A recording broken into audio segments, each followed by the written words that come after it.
In the remote mountains of Kentucky, where the wilderness road carved its dangerous path toward the western frontier, there once stood an inn that travelers spoke of in hushed, reverent tones. Millbrook Inn, they said, offered something no other establishment could provide, a warmth that went far beyond clean beds and hot meals. 4 sisters ran this mountain sanctuary, and weary men would arrive as strangers but leave feeling like they had discovered something precious, something worth the treacherous journey back.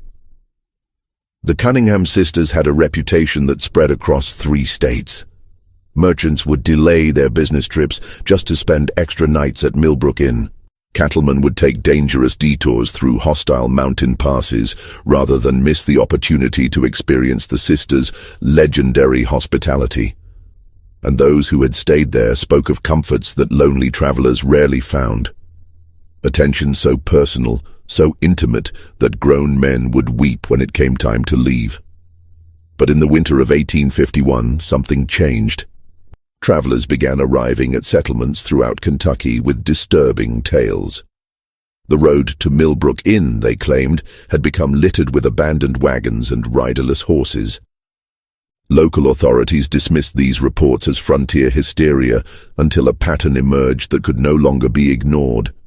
Dozens of men had vanished without a trace, and the last place anyone remembered seeing them was on the winding mountain path that led to the Cunningham sisters' welcoming door. Before we continue with the story of what really happened in those isolated Kentucky mountains, I need you to do something for me. Hit that subscribe button and ring the notification bell. You won't want to miss stories like this.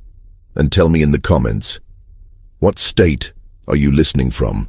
I love connecting with listeners from across the country who share my fascination with America's buried secrets.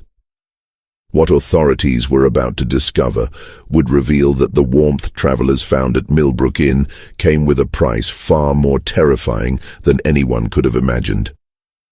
The year was 1831 when Jeremiah Cunningham succumbed to consumption, leaving behind a thriving mountain estate and 4 daughters ranging in age from 16 to 26. Located in the remote highlands between Virginia's Shenandoah Valley and the Kentucky frontier, the Cunningham property sprawled across 800 acres of fertile mountain land, complete with livestock, grain fields, and most importantly, a strategically positioned inn that served travelers heading west on the wilderness road. Margaret, the eldest at 26, possessed the sharp mind of a born businesswoman and the cold, calculating nature that would later prove so deadly. Catherine, 24, had inherited their mother's ethereal beauty and an almost supernatural ability to make any man feel like the most important person in the world. Sarah, 22, shared her late mother's knowledge of mountain herbs and their various properties, knowledge that would prove far more sinister than anyone imagined. And Elizabeth, the youngest at 16, possessed an innocent charm that could disarm even the most suspicious traveler. The Cunningham estate had been built by their grandfather in 1798, when the wilderness road was little more than a dangerous trail carved through hostile territory. By 1831, it had evolved into one of the most respected stopping points for merchants, settlers, and adventurers heading toward the promise of Kentucky's bluegrass country. The main house, a substantial 2-story log structure with stone foundations, sat prominently on a ridge overlooking the valley below. The inn portion consisted of 6 comfortable guest rooms, a large common area with massive stone fireplaces, and a kitchen capable of feeding dozens. What made the Cunningham place special wasn't just its location or amenities. It was the reputation for hospitality that had been carefully cultivated over 3 decades. Travelers would speak in towns hundreds of miles away about the warmth of the Cunningham welcome, the quality of their mountain whiskey, and the comfort of clean beds after weeks on dangerous roads. Jeremiah had built something more valuable than gold: trust. The property employed a small but loyal staff.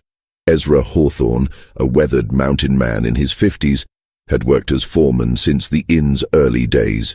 His knowledge of the mountains was encyclopedic, and his loyalty to the Cunningham family was absolute.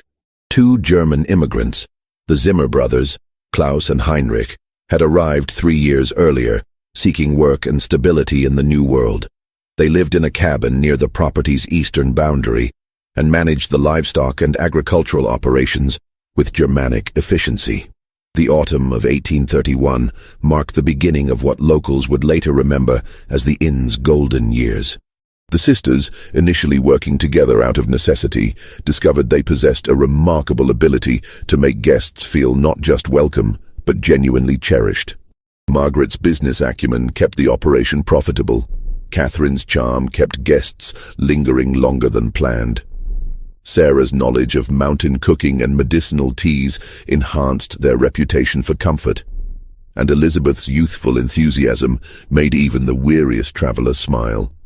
But something darker was stirring beneath this facade of mountain hospitality. The isolation that had once protected the Cunningham family from the dangers of frontier life now provided something else entirely: privacy. And privacy, for 4 young women with sharp minds and few scruples, could be a dangerous thing indeed. It was a November evening in 1832 when Thomas Kellerman arrived at Millbrook Inn, and with him the first hint of the darkness to come. Kellerman was a cattle buyer from Richmond, traveling alone with a substantial purse of gold coins intended for purchases in Kentucky. He was a man of 45 years, recently widowed, with no children and few close ties. Precisely the type of guest the sisters would later learn to identify with terrifying precision. The temperature had dropped below freezing, and a light snow was beginning to fall when Kellerman's horse stumbled up the winding path to the inn. Margaret greeted him at the door with her practiced smile, noting immediately the quality of his clothes, the weight of his saddlebags, and most importantly, the loneliness in his eyes. A man traveling alone just 1 year after losing his wife was carrying more than just money. He was carrying a desperate need for human connection. "Welcome to Millbrook Inn," Margaret said, her voice carrying just the right mixture of professionalism and warmth. "I'm Margaret Cunningham, and these are my sisters. We'll make sure your stay is everything you need it to be." Kellerman's eyes brightened as he took in the warm glow of the common room, the smell of Sarah's venison stew, and the sight of Catherine arranging fresh wildflowers despite the season. This was exactly what a lonely widower needed, a place where beautiful, attentive women would treat him like family rather than just another paying customer. Over the next 3 days, the sisters provided Kellerman with an experience unlike any he'd ever encountered at an inn. Sarah's meals were restaurant-quality feasts, featuring perfectly seasoned game, fresh bread, and her famous honey cakes. Margaret engaged him in lengthy conversations about business and politics, making him feel intellectually valued. Elizabeth's innocent laughter at his stories made him feel worldly and important. But it was Catherine who provided what Kellerman truly craved: the illusion of romance. On his second evening, after the other guests had retired, Catherine found Kellerman sitting alone by the fire, staring into the flames with the hollow expression of a man who had lost everything that mattered to him. She approached with 2 glasses of Sarah's special spiced rum, each warming perfectly in crystal tumblers that caught the firelight. "You seem troubled, Mr. Kellerman," she said, settling into the chair beside him with fluid grace. "Sometimes sharing a burden makes it lighter." For the next 2 hours, Kellerman found himself pouring out his heart to this beautiful woman who listened with such genuine attention. He spoke of his late wife Mary, of their failed attempts to have children, of returning each evening to an empty house that still smelled faintly of her lavender soap. Catherine listened with perfect sympathy, occasionally touching his hand or leaning closer with apparent compassion. "Loneliness is a terrible thing," she said softly as the fire burned lower. "But it doesn't have to be permanent." What happened next was never recorded in any official document, but Kellerman's behavior the following morning told its own story. He moved through breakfast with the satisfied expression of a man who had rediscovered reasons for living. He extended his stay by 2 additional days, despite his original urgency to reach Kentucky. Most tellingly, he began making plans to return to Millbrook Inn on his journey home to Richmond. "I've never experienced hospitality like this," he told Margaret as he prepared to leave. You and your sisters have created something truly special here. I'll be recommending this place to every traveler I meet." Margaret smiled and accepted his generous payment, nearly double the standard rate, pressed into her hands with genuine gratitude. "We look forward to your return visit, Mr. Kellerman. Safe travels." But Thomas Kellerman would never complete his journey to Kentucky. His horse was found 3 days later, wandering riderless near Cumberland Gap. Kellerman himself had simply vanished, leaving behind only questions and a mystery that would never be officially investigated. The assumption, logical enough for the dangerous frontier, was that he had fallen victim to bandits or wild animals. Only the Cunningham sisters knew the truth. Heinrich Zimmer had been waiting in the woods a half-mile from the inn when Kellerman departed that morning. The German immigrant was handy with tools and possessed the kind of quiet efficiency that made him valuable for tasks that required discretion. Kellerman never saw the blow that ended his life, delivered with a blacksmith's hammer to the base of his skull. His body was wrapped in canvas and buried in a predetermined location deep in the mountain forest, while his substantial purse of gold coins found its way back to Millbrook Inn. That night, the 4 sisters sat around their kitchen table, counting Kellerman's money and planning their future. Margaret had done the calculations. The amount they'd just acquired exceeded the inn's legitimate profits for an entire year. Catherine had proven that lonely men could be manipulated with shocking ease. Sarah had demonstrated that traces of evidence could be eliminated with the right knowledge of chemistry and mountaincraft. And Elizabeth had shown that even the most innocent-seeming person could keep terrible secrets. "He won't be missed for weeks," Margaret said, stacking the gold coins with businesslike precision. "No family, no close friends, traveling alone to a place where no one knows him. Perfect." "It was almost too easy," Catherine added, still wearing the same gentle expression she'd used to comfort their victim. "He would have given us anything we asked for." What they had discovered that cold November night was something far more valuable than gold. They had discovered how to make people disappear. The winter of 1832 gave the sisters time to refine their technique and establish the protocols that would serve them for nearly 2 decades. Margaret, with her keen business mind, developed a system for identifying ideal targets. The perfect victim was a man traveling alone, carrying substantial money, with few family connections, and no fixed schedule that would raise immediate alarm if he failed to arrive at his destination. Sarah's role evolved beyond cooking and household management. Her knowledge of mountain plants expanded to include detailed study of toxins and their effects. Pokeweed berries, when properly prepared, could induce symptoms resembling cholera. Foxglove could cause heart failure that appeared natural. Water hemlock could kill within hours while leaving little trace. She established a hidden garden behind the main house where she cultivated these plants alongside legitimate herbs, creating a pharmaceutical arsenal disguised as a medicine patch. Catherine perfected the art of emotional manipulation, learning to read men's deepest needs and present herself as the answer to their loneliness. She studied her targets carefully, adapting her personality to match their desires. For the religious, she became devoutly spiritual. For the intellectual, she transformed into a well-read conversationalist. For the grieving, she offered comfort and understanding. Her ability to become whatever a man needed was both her greatest weapon and her most chilling talent. Elizabeth, despite her youth, proved crucial to the operation's success. Her genuine-seeming innocence provided perfect cover for the family's activities. Suspicious guests found it impossible to maintain their wariness around a girl who seemed incapable of deception.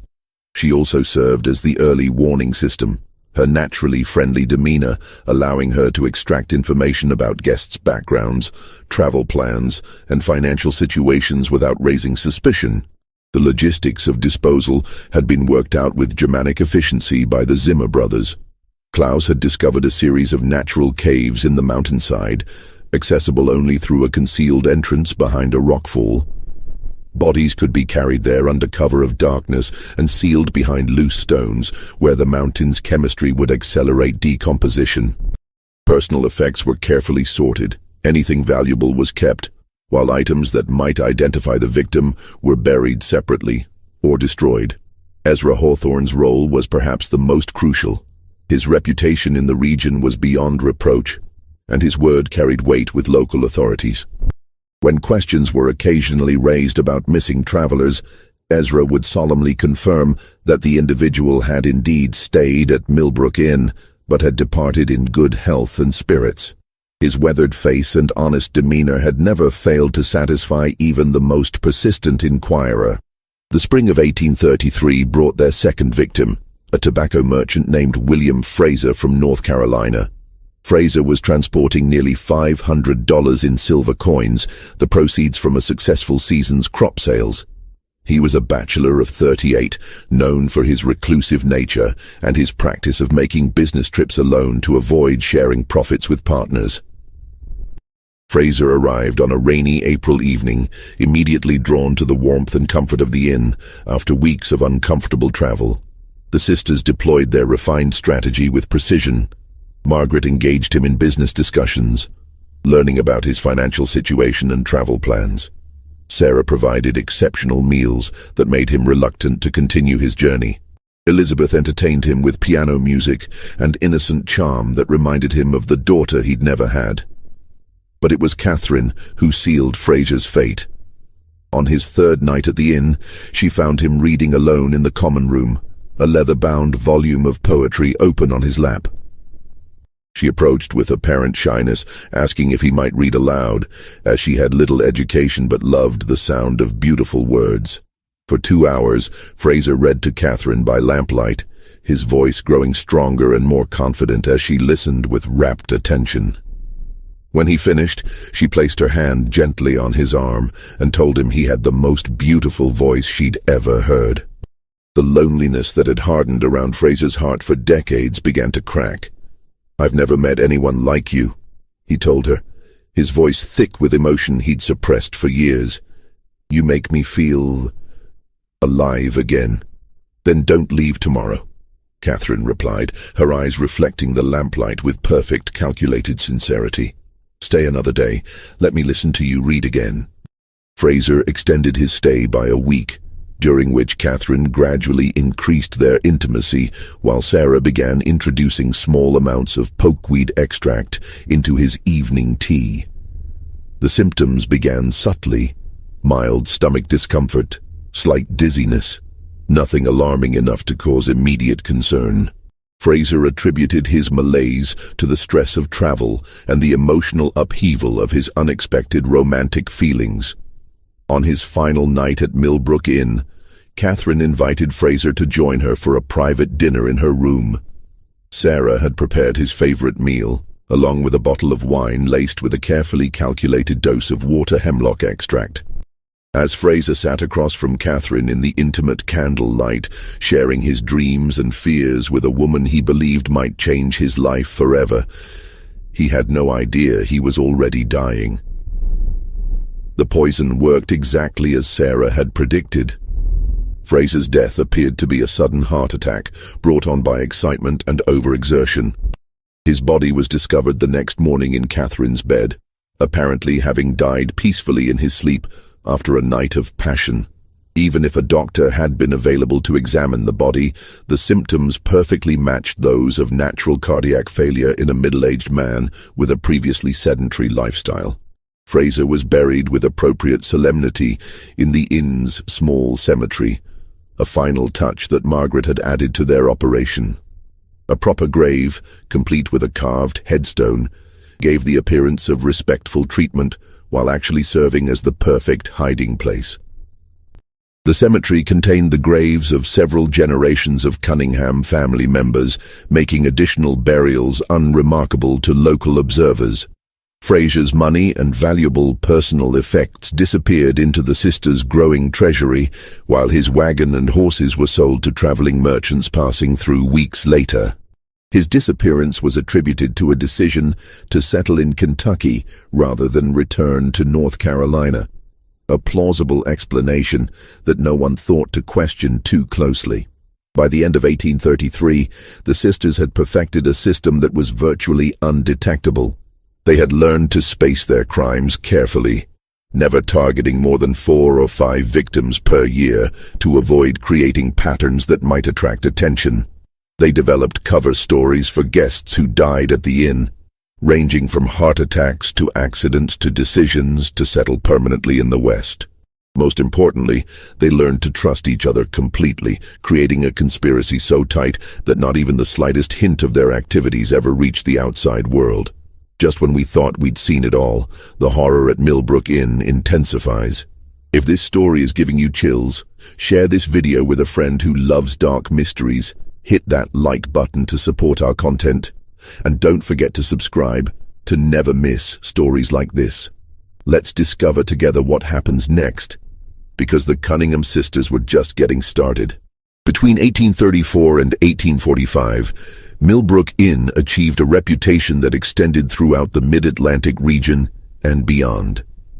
Travelers spoke of it in the same reverent tones reserved for the finest establishments in Richmond or Baltimore.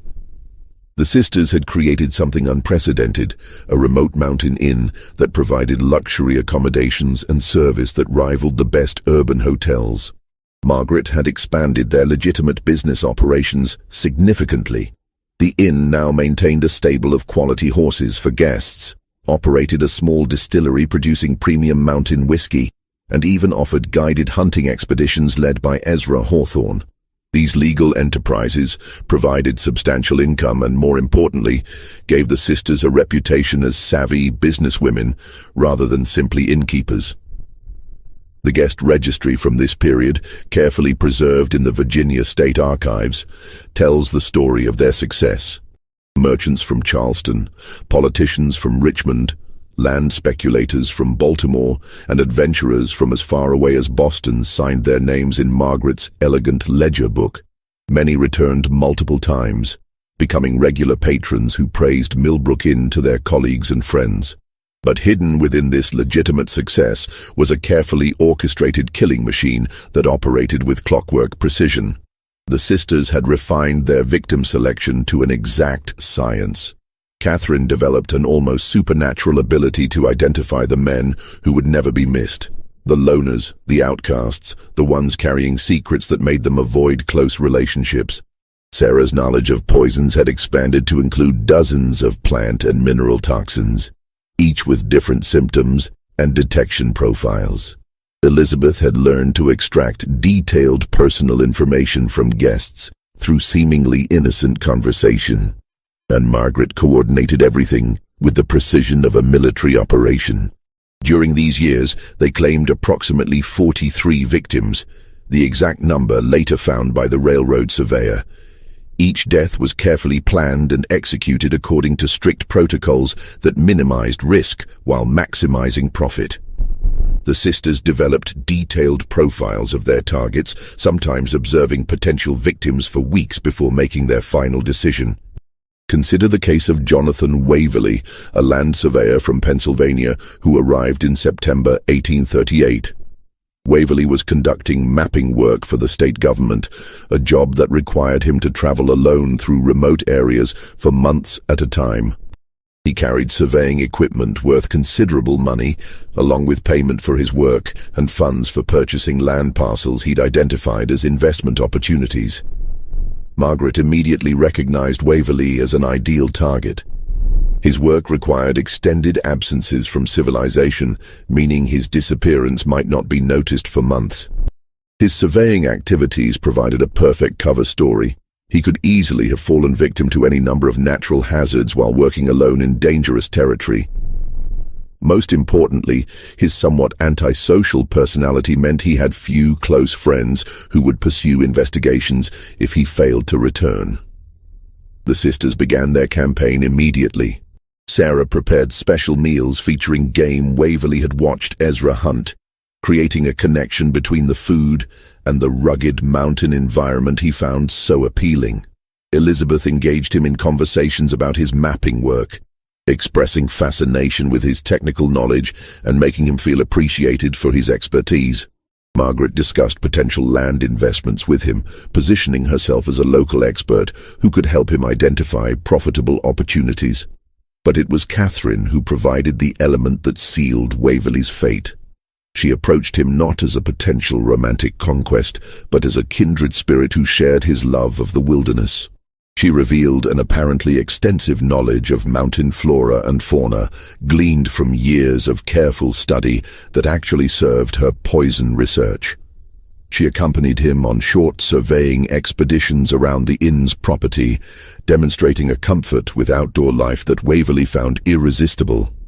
"I've never met a woman who understood the mountains the way you do," Waverley told her during one of their excursions, his professional reserve finally cracking.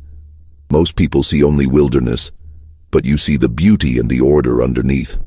"I've lived here all my life," Catherine replied, stepping closer to him as they stood on a ridge overlooking the valley.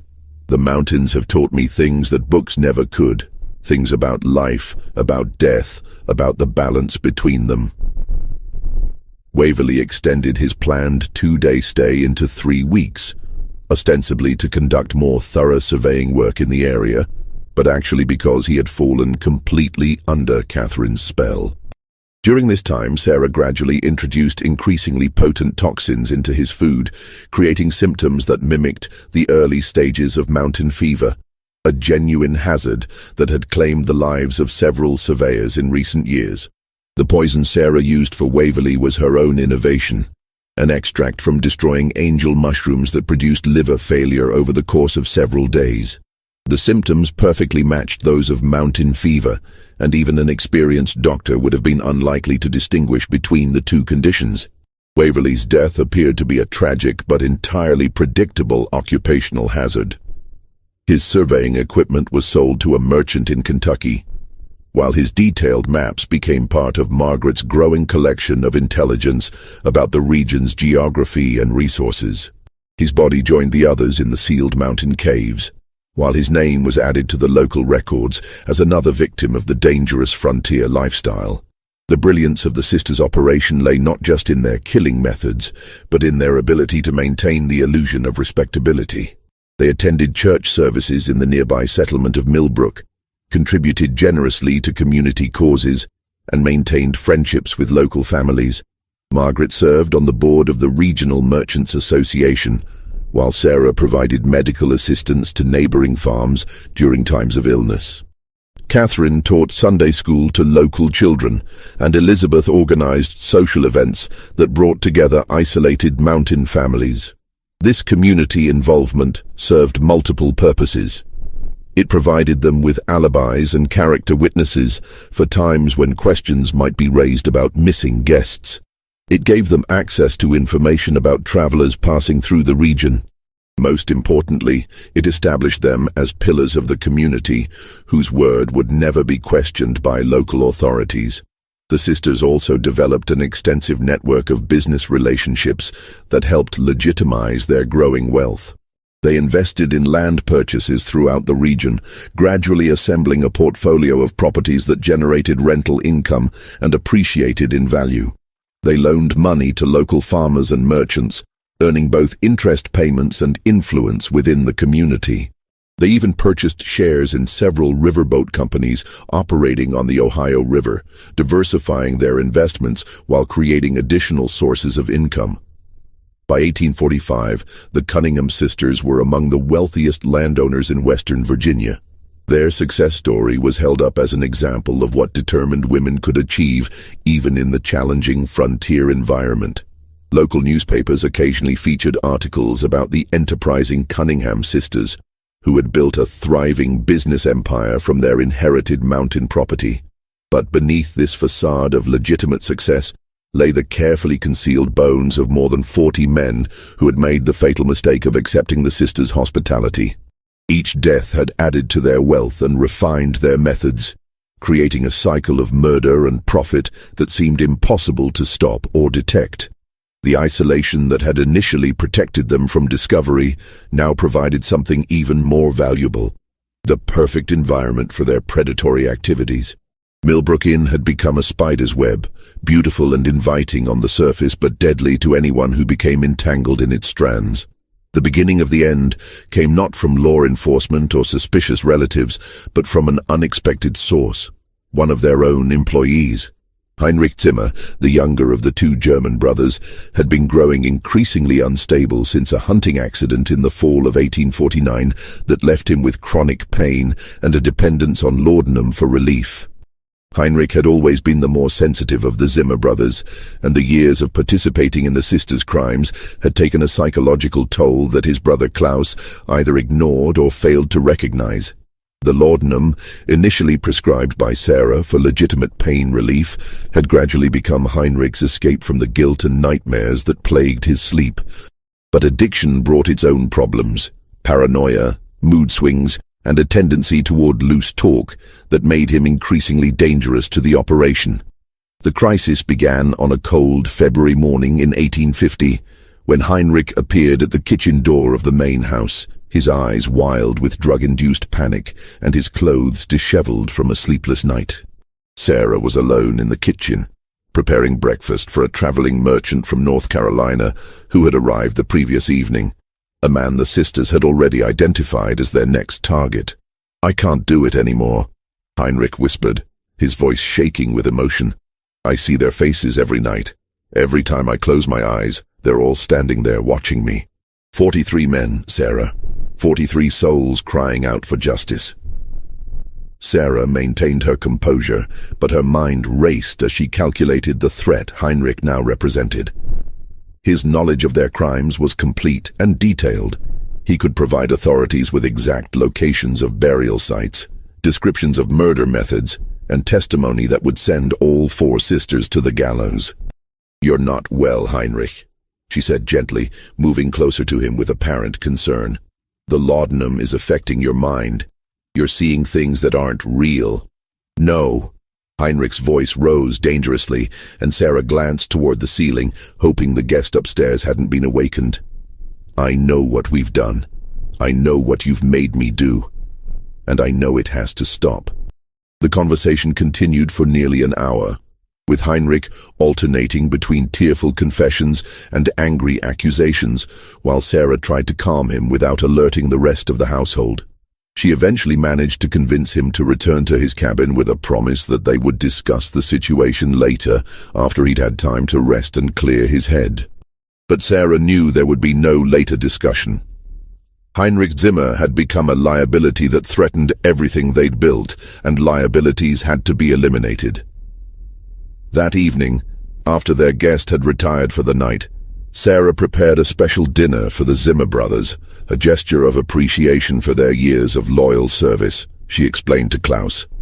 The meal featured Heinrich's favorite dishes, along with Sarah's special spiced wine that contained enough concentrated foxglove extract to stop a man's heart within hours. Heinrich died quietly in his sleep that night, his death attributed to the same heart condition that had supposedly claimed several of their guests over the years.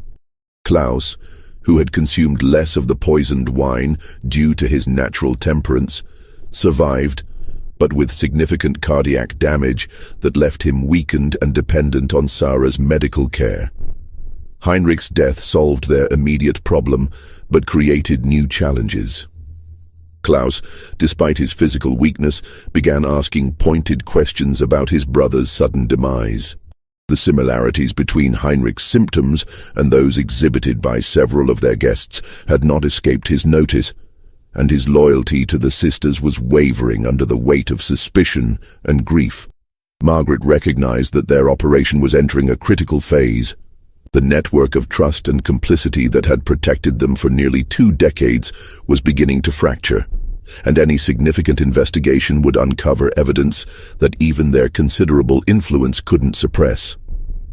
She began making contingency plans for the possibility that they might need to abandon Millbrook Inn entirely. The final guest to die at Millbrook Inn was Samuel Hartwell, a cotton broker from Savannah who arrived in March 1851 with over $1,000 in gold coins and banknotes. Hartwell was a widower in his 50s, traveling north to negotiate contracts with textile mills in Pennsylvania. His death followed the sisters' established pattern: apparent heart failure after several days of exceptional hospitality that included intimate companionship with Catherine. But Hartwell's death marked a crucial change in the sisters' methodology. For the first time in nearly 20 years, they made a significant mistake. Hartwell had arranged to meet a business associate in Pittsburgh on a specific date, and when he failed to appear, his colleague began making inquiries that eventually reached local authorities in Virginia. Sheriff Thomas Brennan of Millbrook County was a capable lawman with over 20 years of experience, but he had never encountered anything like the Cunningham sisters' operation. His initial investigation was routine. A few questions to confirm that Hartwell had indeed stayed at the inn and departed in good health. Margaret and Ezra provided their usual testimony, supported by carefully maintained guest records that showed Hartwell's departure date and intended destination. But Brennan was more persistent than previous inquirers, and his investigation began uncovering small inconsistencies in the sisters' story. A blacksmith in the next county remembered shoeing a horse that matched the description of Hartwell's mount, but several days after the businessman was supposed to have passed through the area. A merchant recalled purchasing supplies from someone who resembled Hartwell, but again the timing didn't match the official departure date from Millbrook Inn. These discrepancies were minor and might have been explained by any number of innocent factors, but they were enough to plant seeds of doubt in Brennan's mind. He began looking more closely at other missing persons cases involving travelers who had last been seen in the Millbrook Inn area, and the pattern that emerged was deeply troubling. Sheriff Brennan's investigation accelerated rapidly once he began examining the broader pattern of disappearances around Millbrook Inn.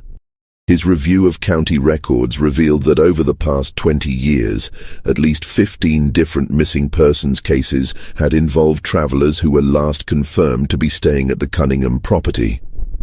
While individual cases could be explained by the various hazards of frontier travel, the statistical clustering was impossible to ignore. Brennan was careful not to alert the sisters to his investigation, conducting his inquiries discreetly and avoiding direct contact with anyone connected to the inn. His breakthrough came when he interviewed Klaus Zimmer during one of the German immigrants' rare trips to town for supplies. Klaus, still grieving his brother's death and increasingly suspicious about the circumstances surrounding it, proved more talkative than usual. "My brother Heinrich. He was troubled before he died," Klaus told Brennan during what appeared to be a casual conversation outside the general store. "He spoke of things that kept him awake at night. The mountains hold many secrets, Sheriff, and not all of them should stay buried." This cryptic statement might have meant nothing to a less experienced investigator, but Brennan recognized the signs of a man struggling with dangerous knowledge. He arranged a private meeting with Klaus at a location far from Millbrook Inn, where the full truth finally began to emerge. Klaus's confession was halting and incomplete. Years of fear and loyalty struggled against guilt and suspicion as he revealed fragments of what he knew. He couldn't bring himself to explicitly accuse the sisters of murder, but he provided enough details about mysterious late-night activities, unexplained burials, and his brother's growing distress to give Brennan the evidence he needed to obtain search warrants. The raid on Millbrook Inn was conducted at dawn on April 15, 1851, with a force of 8 armed deputies surrounding the property to prevent escape. Brennan had coordinated with federal marshals to ensure that any evidence found would be properly handled, recognizing that the case might involve crimes across state lines. The sisters met the arrival of law enforcement with characteristic composure. Margaret greeted Brennan at the front door with polite concern, expressing hope that she could assist with whatever investigation had brought him to their property. Catherine appeared genuinely distressed by the suggestion that anything improper might have occurred at their respectable establishment. Sarah offered to prepare refreshments for the officers, while Elizabeth seemed confused and frightened by the accusations being leveled against her family. But their practiced performances couldn't conceal the physical evidence that 20 years of murder had left behind. The search of the main house revealed several items that clearly belonged to missing travelers. A distinctive silver pocket watch engraved with Samuel Hartwell's initials, a leather portfolio containing business documents belonging to Thomas Kellerman, and a collection of personal letters and photographs that represented dozens of different victims. More damning still was Sarah's carefully maintained garden of poisonous plants, which included several species that had no legitimate medicinal applications. Her collection of books on botany and chemistry revealed an expertise in toxicology that went far beyond the knowledge required for normal household remedies. Hidden in her private room, investigators found detailed notes describing the effects and dosages of various plant toxins, along with records that clearly corresponded to the deaths of specific guests. The discovery of the burial caves was the final piece of evidence needed to confirm the scope of the sisters' crimes. Klaus, facing charges as an accessory to murder, led investigators to the concealed entrance behind the rockfall. Inside the caves, exactly as the railroad surveyor would find them months later, were the skeletal remains of 43 men, along with personal effects worth thousands of dollars. Each skeleton told its own story of violent death. The puncture wounds found at the base of several skulls indicated that some victims had been killed quickly with sharp instruments, likely while they were unconscious from poison or alcohol. Others showed signs of strangulation or suffocation. A few appeared to have died from poison alone, their bones showing the chemical changes associated with heavy metal toxicity. The trial of the Cunningham sisters became one of the most sensational legal proceedings in Virginia history. Newspapers throughout the country covered the case, fascinated by the story of 4 women who had operated one of the most successful criminal enterprises in American history. The prosecution, led by Commonwealth's attorney Daniel Hutchinson, presented overwhelming evidence of a conspiracy that had lasted nearly 20 years and claimed more than 40 lives. Margaret maintained her innocence throughout the proceedings, claiming that any evidence found at the inn had been planted by enemies seeking to destroy their family's reputation. Catherine broke down completely during her testimony, alternating between denials and tearful confessions that implicated all 4 sisters in the murders. Sarah refused to speak at all, maintaining a stoic silence that many interpreted as an admission of guilt. Elizabeth, the youngest and most sympathetic defendant, claimed to have been coerced by her older sisters and begged for mercy from the court. The defense strategy focused on the isolation and vulnerability of 4 orphaned women, trying to survive in a dangerous frontier environment. The sisters' attorney, Marcus Fairfield, argued that they had been driven to desperate measures by circumstances beyond their control, and that their youth and gender should be considered as mitigating factors in their sentencing. But the overwhelming evidence and the shocking scope of their crimes made any sympathy difficult to sustain. The jury deliberated for less than 3 hours before returning guilty verdicts for all 4 defendants on multiple counts of murder in the first degree. The sentencing was swift and final. Margaret, Catherine, and Sarah were condemned to hang, their execution scheduled for October 12, 1851. Elizabeth, largely due to her age at the time the crimes began and her apparent cooperation with authorities, received a sentence of life imprisonment without possibility of parole. The executions were carried out as scheduled on a grey October morning, with hundreds of spectators gathering to witness the end of the Cunningham sisters' story. Margaret faced her death with the same cold composure she had shown throughout the trial, offering no final words of remorse or explanation. Catherine and Sarah stood together on the scaffold, holding hands as the nooses were placed around their necks, their final moment of sisterly solidarity, a stark contrast to the calculated cruelty they had shown their victims. Elizabeth Cunningham was transported to the Virginia State Penitentiary in Richmond, where she would spend the remaining 37 years of her life. Prison records indicate that she maintained her innocence until her death in 1888, claiming repeatedly that she had been a victim of her sister's manipulation rather than a willing participant in their crimes. She never received visitors and left no written account of her experiences at Millbrook Inn. Klaus Zimmer, granted immunity in exchange for his testimony, disappeared shortly after the trial concluded. Some reports placed him in Ohio, others in Missouri, but he was never officially located again. The trauma of his brother's death and his role in exposing the sisters' crimes appeared to have broken him completely, leaving him unable to settle anywhere or form lasting relationships. Ezra Hawthorne faced charges as an accessory to murder, but his advanced age and his cooperation with authorities earned him a reduced sentence of 10 years in prison. He died in custody in 1854, reportedly still maintaining that he had never suspected the true nature of the sisters' activities and had believed their explanations for the various deaths and disappearances. Millbrook Inn itself was sold at auction to satisfy legal judgments against the Cunningham estate. The new owners, a family named Fletcher from Richmond, attempted to continue operating it as a legitimate inn, but the property's notorious reputation made it impossible to attract guests.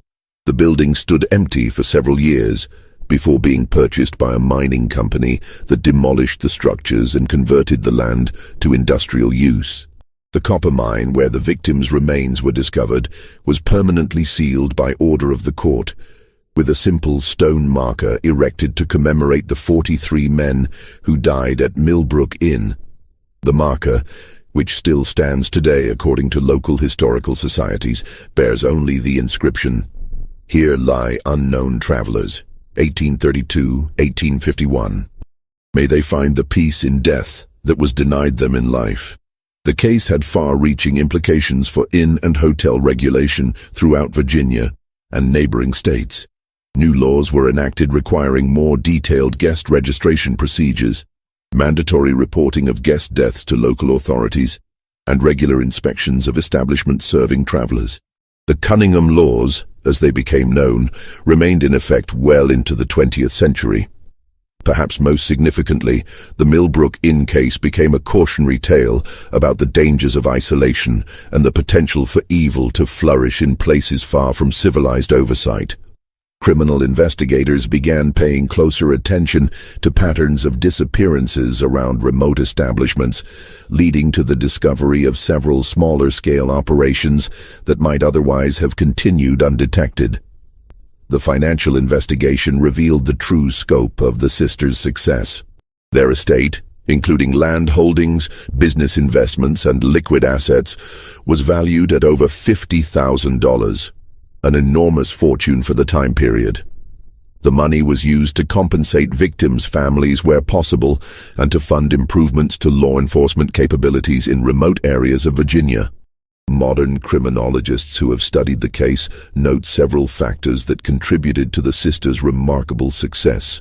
Their operation combined careful victim selection, sophisticated killing methods, excellent disposal techniques, and most importantly, a perfect cover story that made their crimes nearly invisible to contemporary investigators. The isolation of their location provided privacy for their activities, while their reputation for hospitality created a steady stream of potential victims. The psychological profiles developed by modern experts suggest that Margaret was the primary architect of the operation, possessing the antisocial personality traits and organizational skills necessary to plan and execute such a complex criminal enterprise. Catherine likely suffered from what would now be recognized as borderline personality disorder, making her capable of forming intense but ultimately meaningless emotional connections with victims. Sarah's expertise with poisons suggests a fascination with death and control that bordered on sadistic. Elizabeth's role remains the most ambiguous. Whether she was a willing participant or a coerced accomplice may never be definitively determined. What makes the Millbrook Inn case particularly chilling is how easily it could have continued indefinitely. Had Heinrich Zimmer not suffered his psychological breakdown, or had Sheriff Brennan been less persistent in his investigation, the sisters might have continued their activities for decades longer. The randomness of their ultimate discovery serves as a reminder that many historical crimes may have gone completely undetected, their perpetrators taking their secrets to unmarked graves.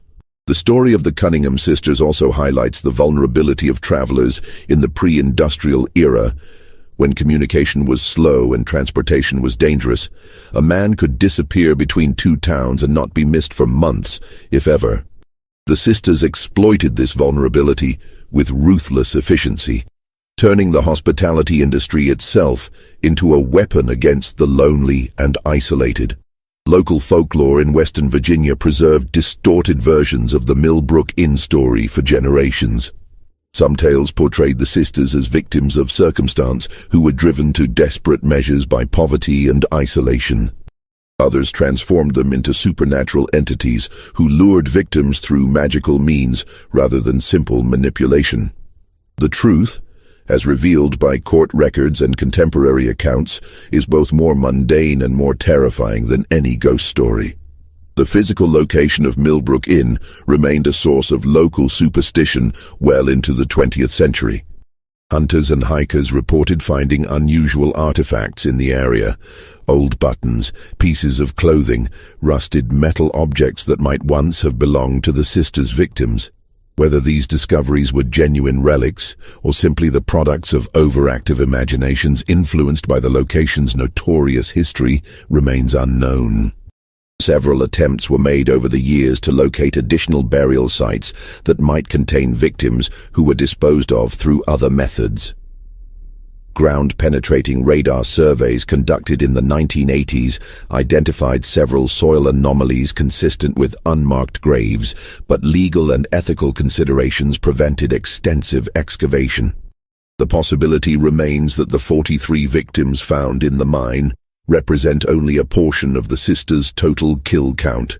The Cunningham case file, housed in the Virginia State Archives, continues to attract researchers and amateur historians fascinated by one of America's most successful serial killing operations. The detailed records kept by Margaret Cunningham, combined with Sarah's botanical notes, and the physical evidence recovered from the property, provide an unusually complete picture of how such crimes were planned and executed in the 19th century. This mystery shows us how easily evil can hide behind a facade of respectability and how isolation can provide the perfect cover for the most heinous crimes. The story of the Cunningham sisters serves as a reminder that monsters don't always look like monsters. Sometimes they look like charming hostesses offering weary travelers exactly what they need most. What do you think of this story? Do you believe everything was revealed? Or might there be more secrets buried in those Virginia mountains? Leave your comment below and tell me what you think really happened at Millbrook Inn. If you enjoyed this tale and want more horror stories like this, subscribe, hit the notification bell, and share with someone who loves mysteries. The past is full of dark secrets waiting to be uncovered, and I'll be here to help you discover them. See you in the next video, where we'll explore another chapter from America's hidden history of terror.